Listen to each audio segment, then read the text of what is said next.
নমস্কার, আমি ডায়েটিশিয়ান শ্রেয়া চক্রবর্তী। আজকে একটা খুব চর্চিত ফল যেটা খুবই পরিচিত সারা ভারতবর্ষে আর বাংলাতেও। তো সেই ফলটি হলো আমলকি। আজকে আমরা সেই আমলকির হেলথ বেনিফিটস আবার তার কিছু কিছু নেগেটিভ এফেক্টস যেগুলো আছে সেগুলো নিয়ে আলোচনা করব। তো প্রথমেই বলে রাখি, আয়ুর্বেদায় আমলকিকে একটা মেডিসিনাল প্লান্ট হিসেবেই বলা হয়েছে। তো আমলকি হচ্ছে খুব একটা ফাইব্রাস ফ্রুট। এর মধ্যে থাকে যেরকম নানা রকমের ভিটামিনস, মিনারেলস আর কার্বোহাইড্রেট, ফ্যাট, প্রোটিন সব কিছুই এর মধ্যে থাকে। কিন্তু যেটা আমরা সবচেয়ে বেশি থাকে সেটা বলবো, সেটা হচ্ছে ভিটামিন সি। আর একটা 100 গ্রাম আমলকির মধ্যে থেকে আমরা পেতে পারি 20 ক্যালোরি অবধি এনার্জি।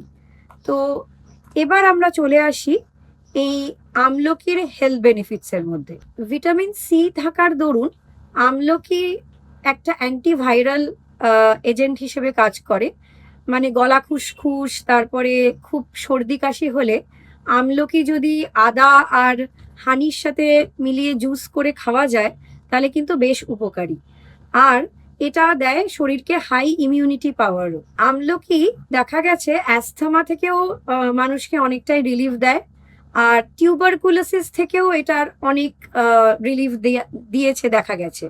আর স্ট্রেসের ক্ষেত্রেও এটা অনেকটা কার্যকরী, কারণ স্ট্রেসের সময় দেখা গেছে ব্লাড ভেসেলস আর ক্যাপিলারিজ গুলো খুব কুঁকড়ে যায়। আর ভিটামিন সি এগুলোকে অনেকটা ফ্লেক্সিবল করে দেয়, আর সেই ফলে স্ট্রেসটা রিলিজ হয়ে যায়। তো আমলকি এই স্ট্রেস রিলিজের ক্ষেত্রেও অনেকটাই কার্যকরী। আমলকিকে দেখা গেছে হেডেক থেকেও অনেকটাই রিলিফ দেয়। আর সেডেটিভ হিসেবেও এটা কাজ করে। যাদের ঘুমের প্রবলেম তারা যদি আমলকির জুস খায় বা আমলা জুস যেটাকে বলা হয়, সেটা কিন্তু দেখা গেছে অনেকটাই ঘুমের ব্যাপারে সাহায্য করেছে।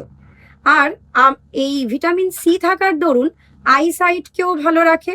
আর দেখা গেছে এটা স্কিনকে প্রচুর ব্রাইট করে, স্কিনের অনেক জেল্লা বাড়ায়, আর পিম্পলস কমাতে সাহায্য করে। অনেক ডালনেস, যে ব্ল্যাক স্পটস বা ফাইন লাইন্স হয়, সেটাও কিন্তু আমলকি খেলে দেখা গেছে অনেকটাই কম হয়। আমলকিকে দেখা গেছে যে এটা হেয়ার গ্রোথেও অনেকটাই সাহায্য করে। এটা একটা ন্যাচারাল কন্ডিশনিং হিসেবে কাজ করে, তাই সফটনেস বাড়ায়। আর খুশকি বা ড্রাই হেয়ার কেও অনেকটাই কম করে দেয়। প্রেগন্যান্সিতেও এর অনেক উপকারিতা দেখা গেছে। এই ফলিক অ্যাসিড থাকার জন্য আমলকিতে এই নশিয়াটাকে অনেকটাই কম করতে সাহায্য করে। আর এটাও দেখা গেছে যে ভিটামিন বি মাসেল, বোন আর নার্ভ তৈরি করতে সাহায্য করে ফিটাসের মধ্যে। আর মা আর সন্তানের ক্যালসিয়াম ব্যালেন্সটাও আমলকি অনেকটাই ঠিক রাখে। আর ডিটক্সিফাইং এজেন্টও এটা একটা বডির, মা সন্তানের দুজনেরই। আর দেখা গেছে এটা ডায়াবেটিক ফ্রেন্ডলিও, কারণ গ্লাইসেমিক ইন্ডেক্স অত্যন্ত কম, দ্যাট ইজ 15। আর সেই জন্যে হাই ব্লাড সুগার লেভেলকেও কন্ট্রোলে রাখে।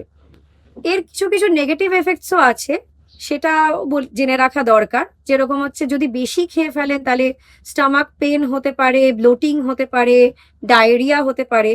আর এর মধ্যে থাকে অ্যান্টি প্লেটলেট এজেন্ট, তাই জন্য যারা ব্লাড থিনার খান তারা এটা অবশ্যই মানে অ্যাভয়েড করবেন, কারণ তাহলে ব্লাড ক্লট করতে দেয় না। আর ব্লাড থিনার খেলে তো বুঝতেই পারছেন এমনি ব্লাড ক্লটিংটা কমই হয়। সেই জন্য ব্লাড থিনার যারা খান তারা এটা একদমই ইনটেক করবেন না। আর এটা যেটা হচ্ছে, যদি মানে এই আমলকি খাওয়ার পরপরই জল খাবেন না, কারণ গ্যাস্ট্রিক জুসগুলো খুব ডাইলিউট হয়ে যাওয়ার জন্য স্টুলগুলো অনেক ওয়াটারি হয়ে যেতে পারে, তার জন্য ডায়রিয়া হয়ে যেতে পারে।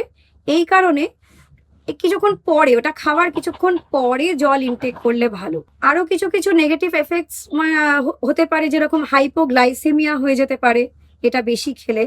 আর কিডনি স্টোনসও তৈরি করতে পারে এটা যদি বেশি খাওয়া হয়। তো এমনি আমলকি আপনারা এনজয় করুন, তবে আগে কোনো ডায়েটিশিয়ানের পরামর্শ নিয়ে, আপনাদের যদি কিছু সিমটমস যেগুলো অলরেডি বললাম যদি কিছু থাকে, তো সেগুলো আগে ডায়েটিশিয়ান বা ডক্টরের পরামর্শ নিয়েই এটা ইনটেক করবেন। আর আশা করি আপনারা জুস ফর্মে বা এটা কোনো হজমির ফর্মে বা যদি আচারের ফর্মেও এটা ইনটেক করতে পারেন। আর তেল হিসেবেও এটা কিন্তু খুবই ভালো, কারণ হেডেক কমাতে আর স্ট্রেস রিলিজ করতে আর মাথাকে ঠান্ডা রাখে। তো আশা করি এই আমলকির গুণাগুণ বিষয়েও আপনারা জানলেন, আর এর যা নেগেটিভ এফেক্টস আছে সেগুলোও জানলেন। তো সবাই সুস্থ থাকবেন, ভালো থাকবেন। নমস্কার।